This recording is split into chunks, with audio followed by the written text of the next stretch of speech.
We're here with Paula Jensen with Dakota Resources, the almost pro tips for South Dakota Day of Giving. Obviously, Paula's a pro. She's been a part of the Day of Giving and Advisory Committee for years, and we're sitting down to talk about general topics around SD Gives. Paula, thanks for joining us. Will you do a quick introduction? Sure. Thanks for having me. Paula Jensen. I live in Langford, South Dakota, which is in the northeast part of the state. And I'm part of the Dakota Resources team, where we connect capital and capacity for rural communities to just empower them to do all kinds of great things across our state and beyond. So I've been a part of the South Dakota Day of Giving since 2018. And it's kind of exciting to see everything that's happened and transpired in those 6 years.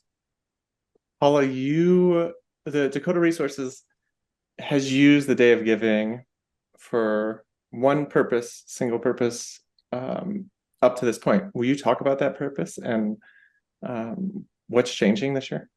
Yeah, we really use the South Dakota Day of Giving as a day to raise awareness about the work that we're doing out there, and to raise awareness about the rural communities that we're working with and alongside. So what we did is we created 3 challenges for our communities for them to participate in throughout the day. We raised a little award money, prize money for our communities as well. So if they responded to these challenges, posted a video, maybe about a project that they've been working on hard for the last year and that they're really proud of, or maybe to raise some awareness for a board member that volunteers their time constantly to meet their mission in their community. And then we awarded prizes to them during the Day of Giving. And so all of that kind of fun activity was happening throughout the day. It raised awareness for them, and it helped them participate in South Dakota Day of Giving. And it also raised awareness for us. And this year, for the first time ever, we're launching an annual campaign in collaboration with South Dakota Day of Giving. So our goal is to raise 100 new donors rather than dollars. That's super cool, Paula, to hear about the different ways that Dakota Resources has used the Day of Giving, because I think some organizations think about it's only a day where you're raising dollars, but you're raising donors, which is a different type of goal this year at Dakota Resources, and then use the day to raise awareness. I think over the years, this is a 6th annual Day of Giving. So in these previous 5 years, we've seen organizations that have used the day to recruit volunteers. Others have used the day to build their social media reach, maybe setting some goals about getting more followers or making more friends over social media. And a few have used it to increase awareness through some pretty concentrated media outreach. So I think there's a lot of different ways that organizations can use the day. Yeah. And what I really love about that is, I think my favorite story from year one was when Brookings brought all of their nonprofits together in the community to collaborate and just to raise the awareness of nonprofits working in their community. And they have been successful in that for every year.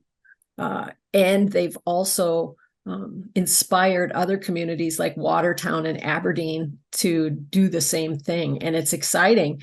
The Aberdeen Area Nonprofit Network is a new group that has been meeting for probably less than 2 years. And this year, on the night before the South Dakota Day of Giving, they will have a happy hour to promote nonprofits in their community and to raise some fun and to raise some funds.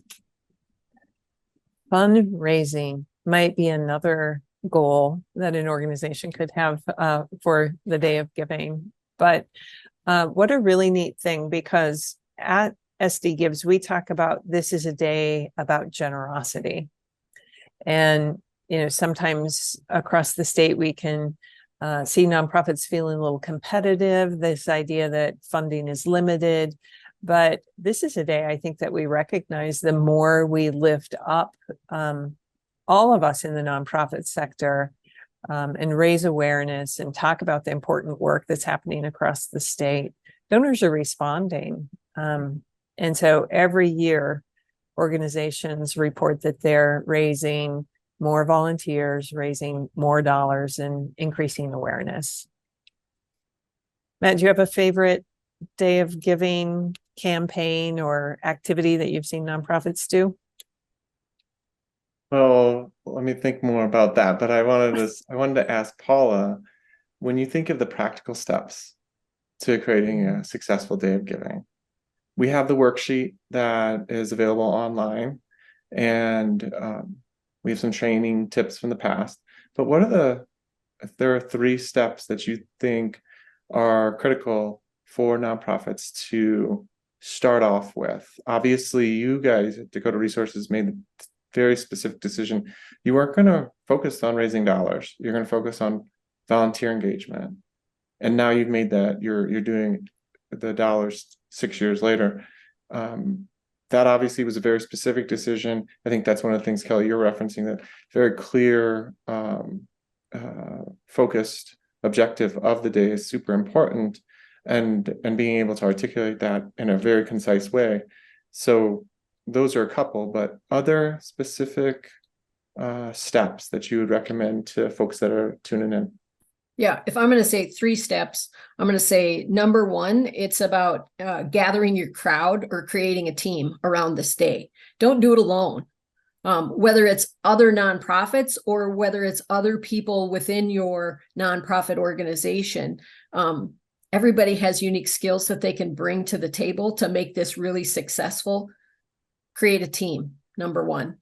Number 2, I would say, is create a purpose. At Dakota Resources, we never do anything without a clear purpose of why we're doing this.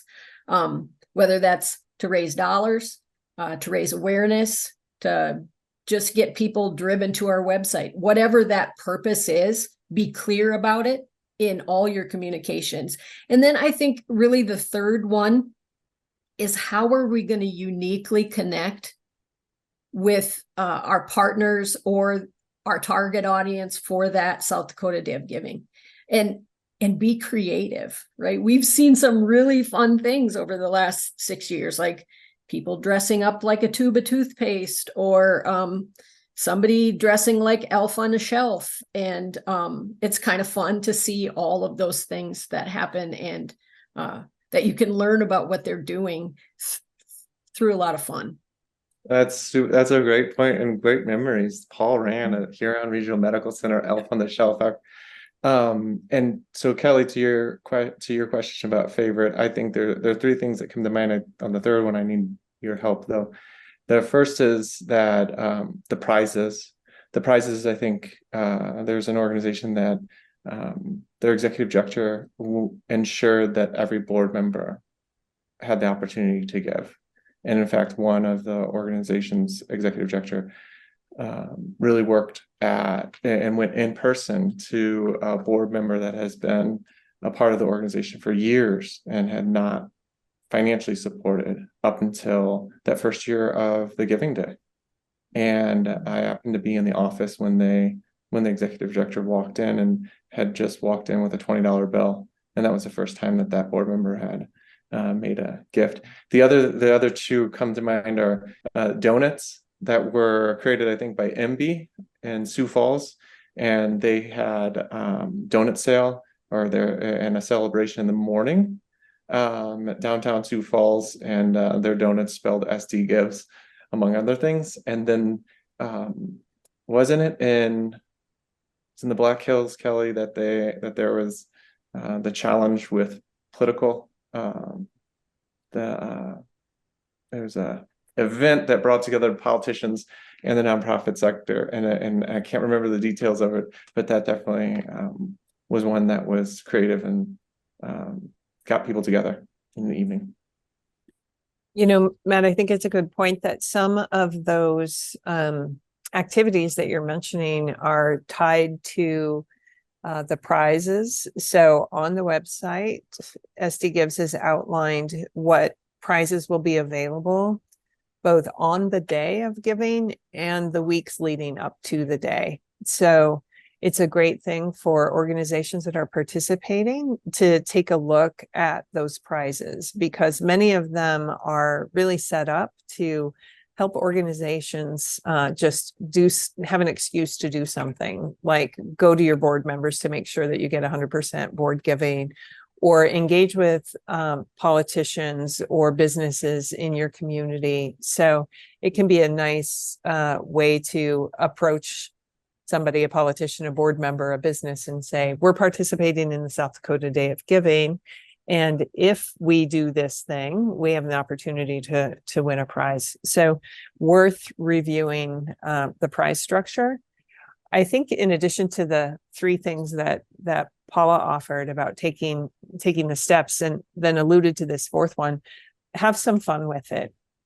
So I think sometimes organizations have said, we don't have a lot of time, we're really busy with a lot of other things, this is falling at a particularly busy time of year. If you just take 1 or 2 steps, put the Day of Giving banner on your website, or send a note out to your donors, or participate on the day over social media.